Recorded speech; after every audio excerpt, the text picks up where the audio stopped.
Gabriella Taylor is a trusted advisor to some of the world's most visionary leaders and a pioneer where trauma science, depth psychology, and spirituality converge in service of fulfilling human potential.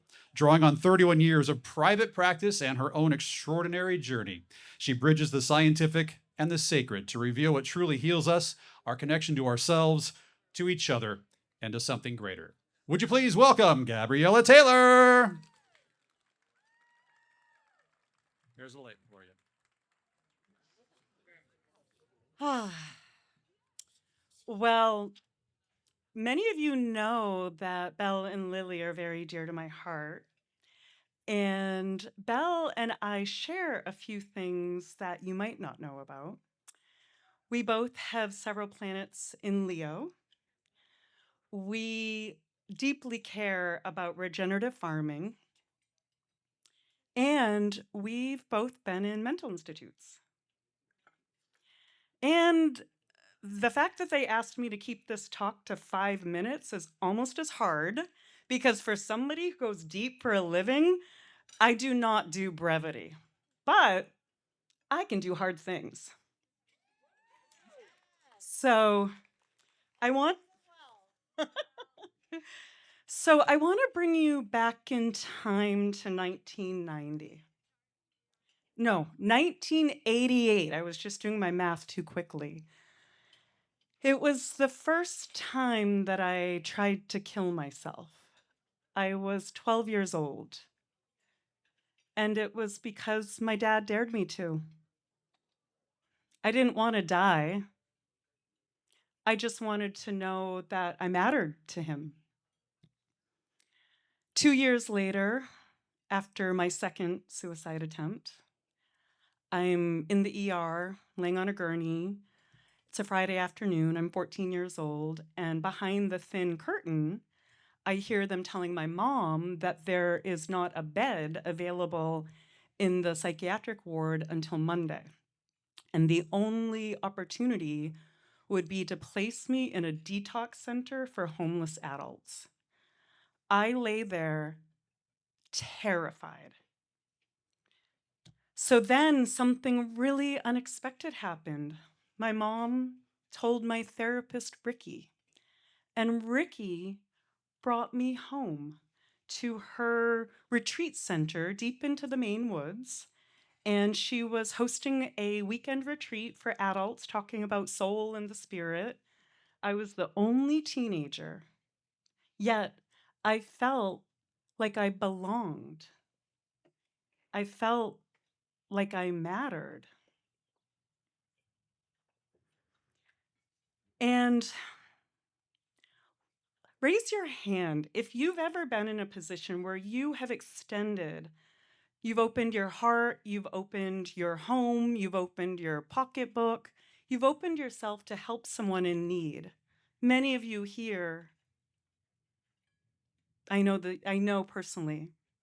Raise your hand if you have been that person in need.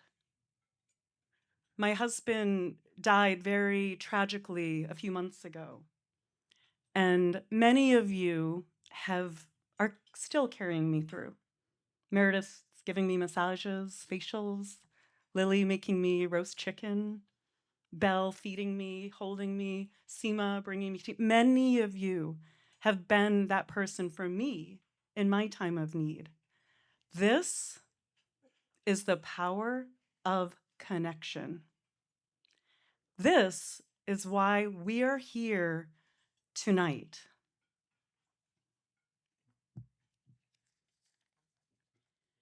Because of my work, I've had the privilege of being let into the inner world of some truly, truly extraordinary people. And what I've learned is that no one is exempt from the need for care. Recently, a private client said something to me. By the way, he's one of the top 10 recording artists of all time. I can't say who. But if you all make some really generous donations tonight, I might be able to hook us up for an after party. Just saying. So anyhow, he looks at me with such sincerity. And he says, Gabriella, I have everything I've ever dreamed of and more, yet I feel so alone. When will it ever be enough? And this is a man that is at the top of the top of the top. And in that moment, he wasn't a global icon.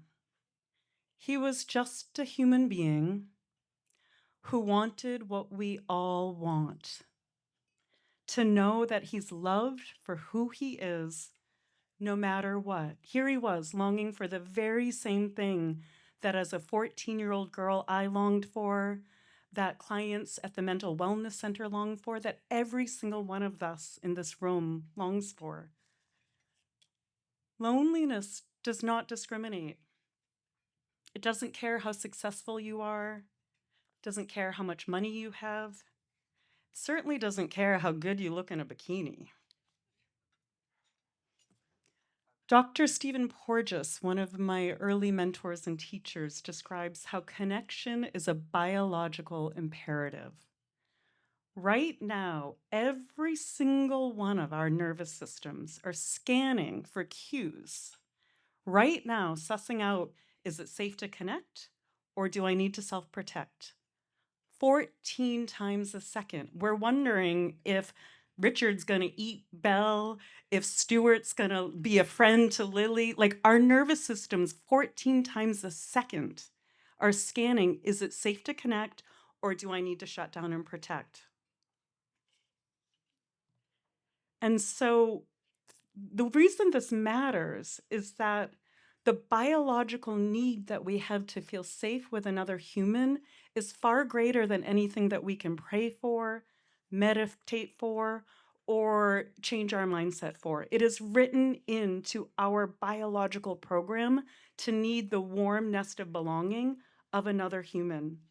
And what Ricky gave me that weekend wasn't just kindness. It was co-regulation. She gave me a feeling like I mattered, that I deserved to live. And this simply came by her showing up in a way that offered me care at a time when I was in great need. And that small act may very well have saved my life.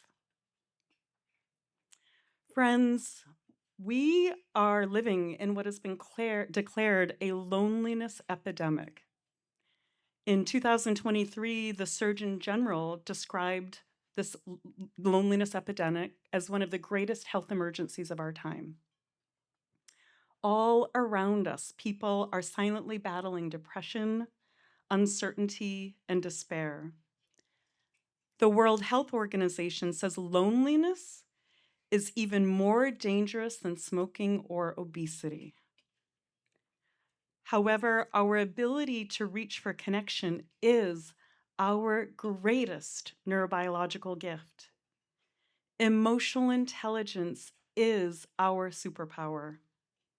I mean, just take a moment and look around this room.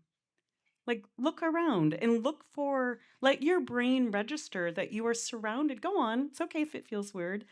Let your brain register that you are surrounded by people that care, whether you know them or not, whether you had a weird thing with them or not, you are surrounded by people that care. And we all need this. We are wired to look for safe others from the moment that we are born. We cannot become ourselves by ourselves. So tonight is about more than fundraising for services. It is about providing a lifeline. Every dollar raised tonight is like Ricky taking someone home for the weekend. So whether you give $500 or $5 million, every person in this room has the power to be someone's Ricky. Or just do it for what scientists call the helper's high. You get the same benefits of the same neurotransmitters as when you have an orgasm from generosity. Just saying. So thank you, Belle. Thank you, Lily. Thank you, Mental Wellness Center. Have a beautiful evening.